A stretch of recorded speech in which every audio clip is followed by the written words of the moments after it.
Hello everybody, I am really excited about this video today. It is about my first trimester. I'm going to run you through week by week, hoping that maybe this will help you if you're going through your first trimester.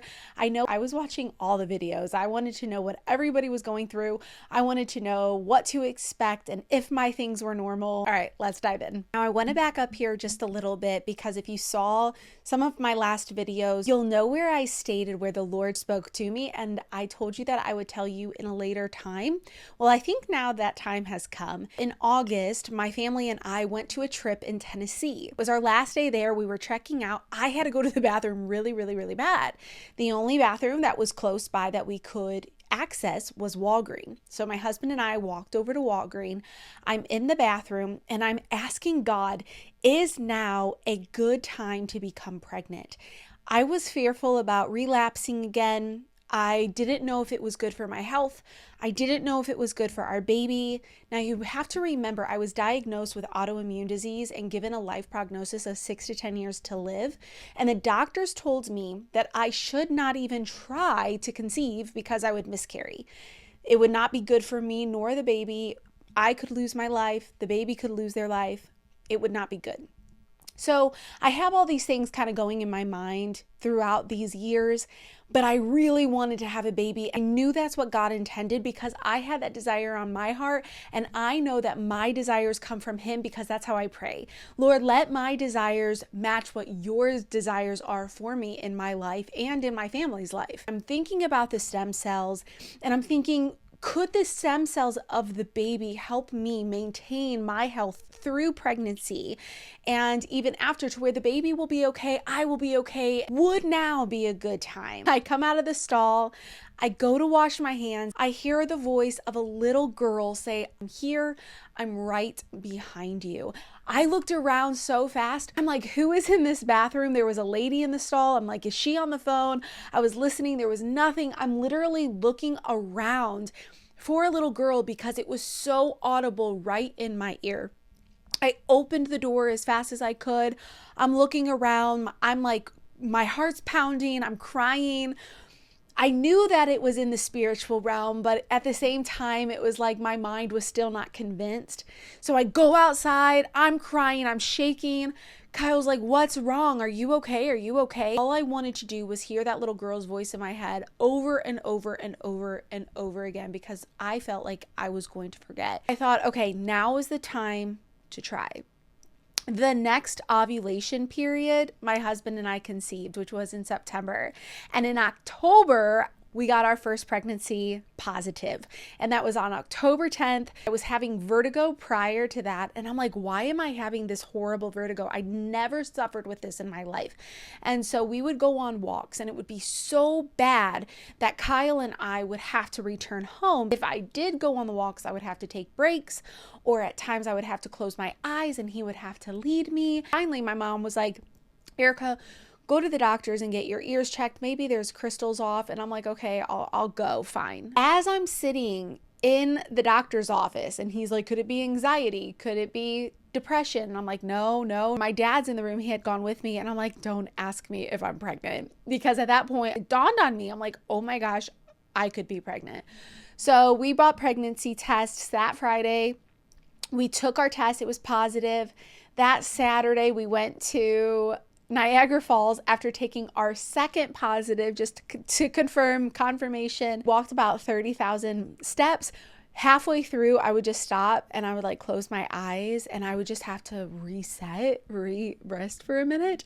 Kyle was like, "Honey, people are going to think there's something wrong with you." And I'm like, there is. Like, I'm pregnant, I'm tired, and I'm walking a lot. During that 5th and 6th week, I started noticing some low blood sugars, so I would always have to keep something on hand. Whether that was an apple or an orange or juice or coconut water. So I was very mindful of that. My symptoms, if I got lightheaded, if I started getting really hot, if I started getting nervous, I knew my blood sugar was dropping. So at 6 weeks, I was so tired and coffee was not good. Coffee was such a turnoff for me at that point. That week, I was exhausted. I was like, sweet tea sounds so good.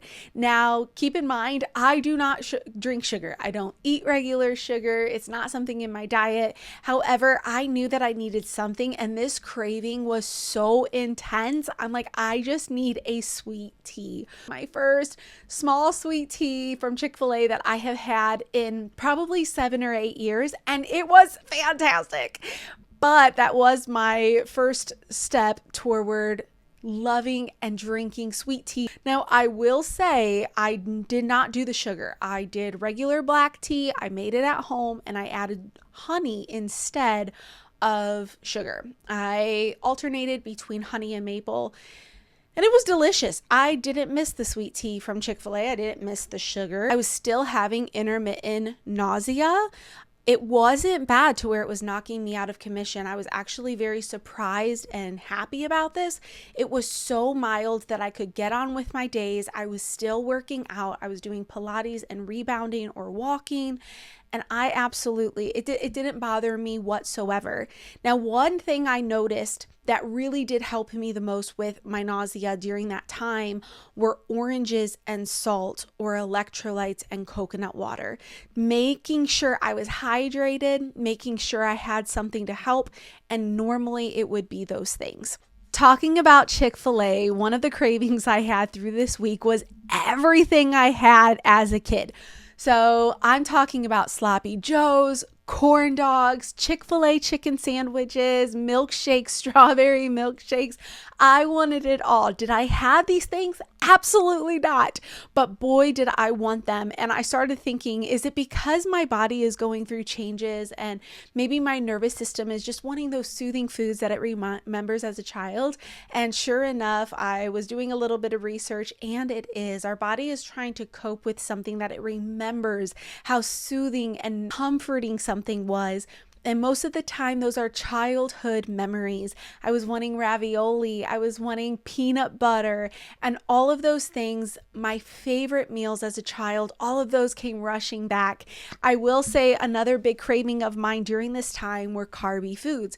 Anything like starchy, beans. I was eating beans like crazy. I was wanting oats all the time and potatoes, and I just absolutely loved anything starchy and carby. Almost every day this week, I ate pita, hummus, falafels. There's this place called Brassica. I say it wrong, but whatever. I was absolutely obsessed with. I was going every day, and it was about a 15-20 minute drive, and I didn't care. Like, I knew that's what I wanted, and that's what I was going to have. In week 7, I was a little bit more nauseated, but I had an assumption that it was due to my prenatals. I was crying a lot. I was having these little brief moments of where I raged. I thought, this is not like me. Kyle said the same thing. He's like, this is not like you. What have you been consuming lately? What have you changed? And I said, the only thing I have changed are my prenatals. I was looking at all the prenatals. I tried 3 different ones, and I finally started doing some research. I came across Seeking Health Optimal Prenatal MF, which is methyl free. So I'm like, okay, I have to give this a shot. Now, while I was going without those prenatals in between, I did notice an increase in nausea and in fatigue. So if you are experiencing nausea or fatigue, yes, make sure you're hydrated, electrolyte, salt. However, the other thing you want to look at is your prenatal. Do you have enough in your diet? Do you have enough vitamins going in? And are they benefiting you? Is it the proper form? Do you need methyl free? Or do you need methylated? Mine, it was methylating too fast into my body. That's when I knew that I needed something switched, and I switched to methyl free from Seeking Health, and it was phenomenal. I mean, the switch happened so fast. All of those symptoms went away, and I was feeling great, and my energy was returning also. Through this time, my appetite decreased. I didn't really like that. It was really hard to eat. I had to kind of force myself to eat through those times, but I got through. And I was also having a lot of back pain, and I was really excited to see if we had twins or not. my HCG was extremely high, and Kyle has a set of twins on his side. I had a set of twins on my side. And so we're like, okay, let's go get an ultrasound. And they said 7.5 weeks was the best time to see this through. So we went through to my friend Heather. She owns her own business. I'm going to link that below. If you are in the Cleveland area and need to go for an ultrasound, go see her. She's so precious and so great. We had a really good experience, and her clinic that she has everything in is so super cute. We had our first ultrasound. Oh my gosh, I'm gonna cry. Is there one or two? I see one right now. I don't see any neighbors. They're in the smallest, like, little wiggles. Oh my goodness. Hello, you. What are you doing in there? And it was such a delight. I saw the little flutter. The amazing feeling of knowing that there was a baby in there was enough to drive me into excitement. My heart was overwhelmed with joy. Kyle was crying. I was just in awe. There is nothing more magical than knowing you're growing a little human inside of your tummy, and it's just the greatest miracle and love from Jesus to be able to partake in such a beautiful gift. It's just such a dream. Week 8, my appetite started increasing a little at this point. My skin started looking better. My energy was pretty good through this time. I was still working out. The nausea still wasn't bad, and I was still craving some carby foods. In week 9, hunger was still very strong. However, food still did not sound good to me. So anything I ate, I was like, this is not good. Like, I'm going to eat it. But there were 2 things that I could really eat during this time. I was staying with my parents. And so my dad would make this chili. I absolutely loved it. Any soup he makes is phenomenal. Like, he could open a soup kitchen and be highly successful. So that was one of the only things I could really stomach and desire. The other thing were my green smoothies. I really loved that. It's like the mom bomb smoothie that I call it. I think that might be what I eat 16 weeks pregnant maybe, but I do plan on clipping that video out and making it just its own, because I think that smoothie is so delightful. And it gives you so much energy, and there's so many nutrients in it, and it's going to help you thrive through the pregnancy. And not only that, if you don't know what to eat, then it's a really good thing to turn to. Through this pregnancy, I did feel ligament stretching. I even felt it at 5 weeks, but then again, I started feeling it at 9 weeks. And so 9 weeks, it started getting a little bit more intense, not painful, but I could feel it. And it was really cool, because I'm like, I know things are moving along in there, and the baby's going to start growing. So I really like this. I was loving toast during this time. Peanut butter and jelly toast was another thing that I was really turning toward, and orange juice galore, everything orange juice. Through this time, I would also wake up about 2 o'clock in the morning, and if I did, the first thing I grabbed was an orange or a grapefruit. I've been loving citrus through this entire pregnancy, and it's been delicious. Week 10, I weighed myself. I was surprised that I was changing in shape. I felt like my clothes were getting a little tighter, but my weight did not fluctuate. I was happy over that. I knew I was growing, but I wasn't gaining, which was wonderful. But at the same time, you know, in the back of your head where you're like, is this normal? Is everything okay? Like, it was one of those moments for me. But through the 10-week period, I was still hungry, but nothing sounded good. And we were also having extremely high stress with our contractor. This is when we were at a turning point, when things were not going well. Everything was messing up in our kitchen. The guy wasn't working the hours he was supposed to. The contractor lied to us about everything. And here I am pregnant at my parents' house, not being able to come into my own home. And it was just extremely stressful. During week 11, it was a kind of switch with my exhaustion. I started sleeping 9 to 10 hours a night. I loved every bit of it. The sleep made me feel so refreshed.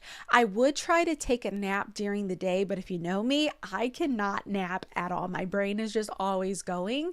So I would lay down for about 15 minutes, and it did help me refresh. But other than that, I did still feel really good. I was still working out, Pilates, rebounding, walking, light weightlifting. All the things were still going strong. I did notice a skin change. I was getting really dry skin. It's very, very, very dry now. I got to figure out what to do. I'm trying different things.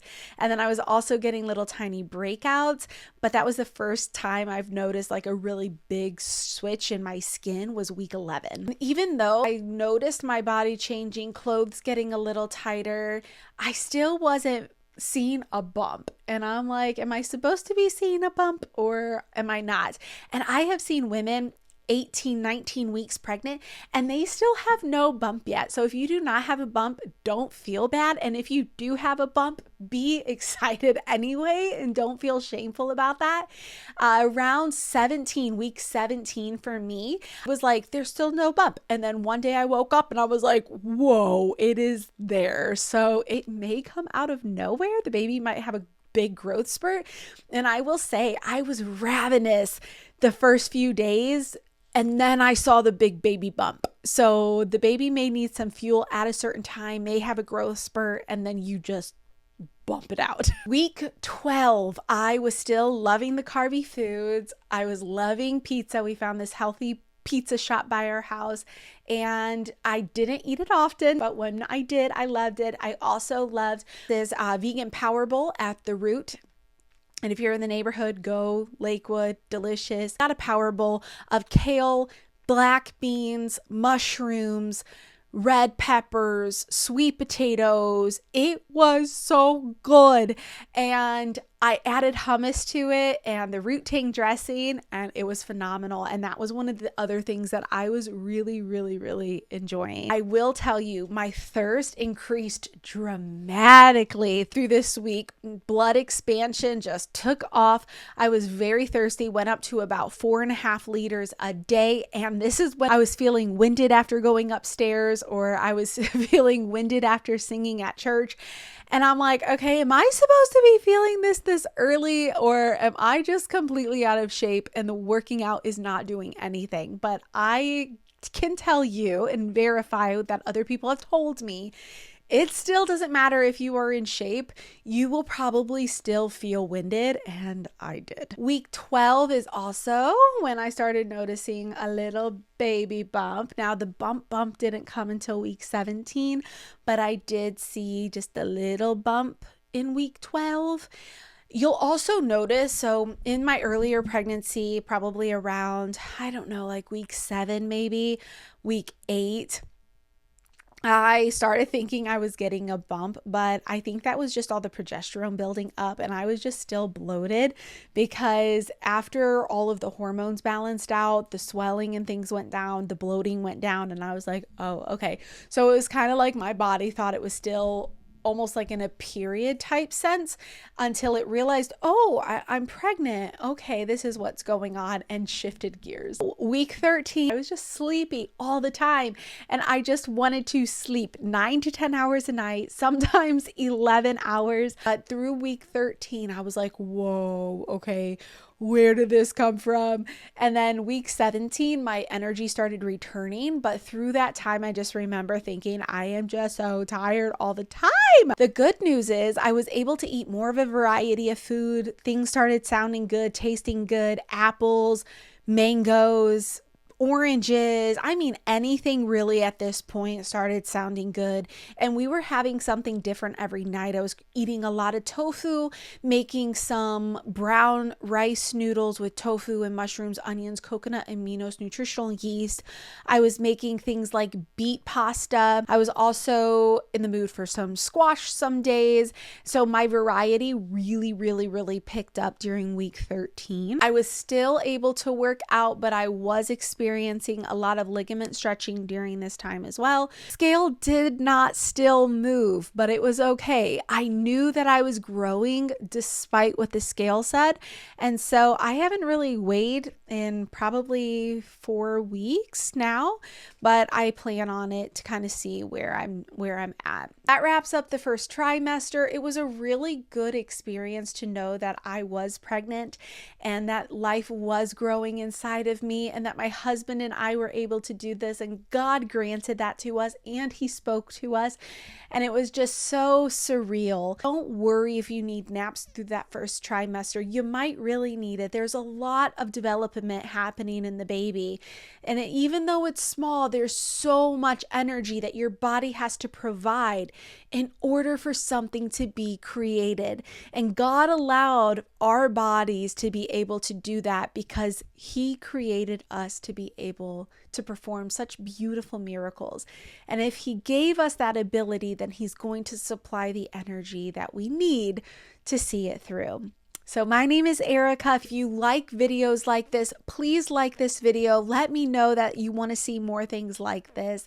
Subscribe. I love talking about health. I love talking about life and all that God has and what he can do for you.